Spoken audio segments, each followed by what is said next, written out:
హవయ్యో కూర్చోండి. ఏంటిలా వచ్చావు? ఏం లేదురా, ఒకసారి చూసి వెళదామని వచ్చాను. చూసావుగా, మరి వెళ్తావా? అదేంటి నందు అలా అంటావు?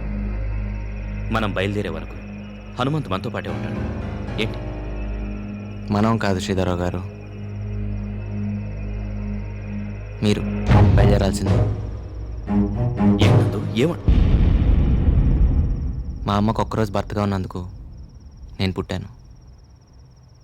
ఆ రుణం తీర్చుకోవడానికి ఒక్కరోజు నేను మిమ్మల్ని నాన్న అని పిలిచాను. చిన్నప్పటి నుంచి నేను మీతో ఏం ఖర్చు పెట్టించుకోలేకపోయాను. అందుకే ఇప్పుడు దాకా నేను చేసినప్పుడన్నీ మీతో తీర్పించుకున్నాను. మన రుణం తీరిపోయింది, మీరు వెళ్ళొచ్చు. రే, ఏం మాట్లాడుతున్నావురా? ఆయన నీ తండ్రిరా, అమెరికా నుంచి. నువ్వేంటి ఒకసారి చూసి వెళ్ళిపోతా అంటావా?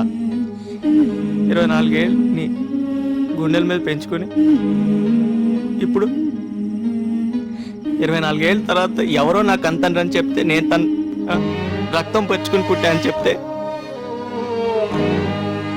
ఆయన నన్ను అప్పు చెప్పేసి వెళ్ళిపోతావా నాన్న?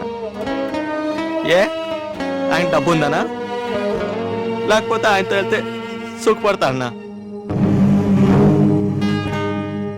పిచ్చినా అన్నా? ఆయన ఇచ్చే కోటల కన్నా ఇప్పుడు దాకా నువ్వు నాలో నేర్పించిన గుణాలు చాలా నాన్న. నేను జీవితాంతం ఆనందంగా బతికేయగలను. శ్రీధరరావు గారు, వారసత్వం అంటే రక్తం కాదు, సుగుణాలు. అవి మా నాన్న నాకు చాలా ఇచ్చారు.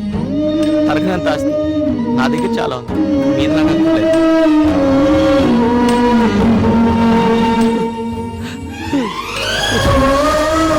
నువ్వు మాత్రం నాకు కావాలి నాన్న.